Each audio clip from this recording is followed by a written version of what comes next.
I'd like to show you my Jmax hydroactive water fuel cell that I've built and fitted to a Corolla 1984 job. Only a 1.3 litre engine and ideal for this sort of experimentation. Simple and basic. You'll see on the cap here we've got the connection, and which is a solid cable, 19 core cable, going off to the inlet manifold. Here we've got the vacuum outlet, which goes to straight manifold vacuum, and the flashback arrestor. Very essential. The new book that's out, which I highly recommend, shows a cone which blasted into the ceiling, and just being on charge for some time, and there was a backfire, and it really went off like a rocket. So certainly a flashback I'm not going to be without.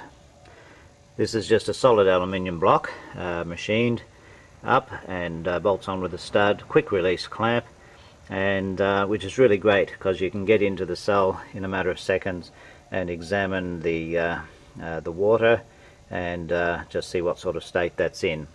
We're using the Peak Ridge water, which is very low in conductivity, very clean. I don't get any dropout at all. If you follow the cable around, you can see here and right down there you can see the connection nut. Now that was an aluminium plug that screws in where the EGR valve was, and with another aluminium block with a male fitting where the traditional Joe cell hose connects to, and also the positive connection, which comes up to the 3 volt supply here when it's just overnight and when the cell's just left lying around. But we're charging it on the full 12 volts according to the manual instructions, with according to the half-life. So we've got our meter here, and we measure the half-life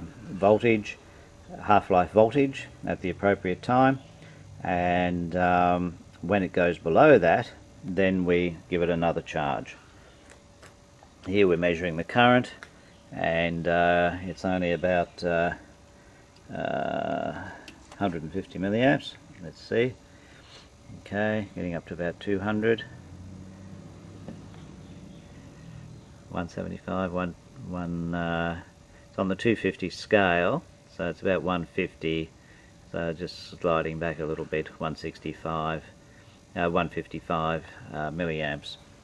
So you'd charge that for, around 7 minutes or so, and based on the formulas given in the book. So that's it. We've had some positive results in that the engine would run for 98 seconds on petrol before it would run out in the carburetor. You'll note here we've fitted a fuel cut-off solenoid so that we can cut the fuel off at any time and let it run on the cell. And on the first setup of the cell, the run time of the engine extended to a whole 4 minutes and 5 seconds, which is quite a spectacular increase in the run time and the fuel efficiency. I believe this cable may be too long for the energy to flow through properly to the engine, but we're giving it a good run to see how far we can take it. And it's yeah, great. Looking forward to running totally on the cell. With this distributor we can run it around to, we've had it as high as 55 degrees advance with some pinging, and we can turn it right around to 70 plus. So it gives us the flexibility we need to experiment at all degrees. Thank you.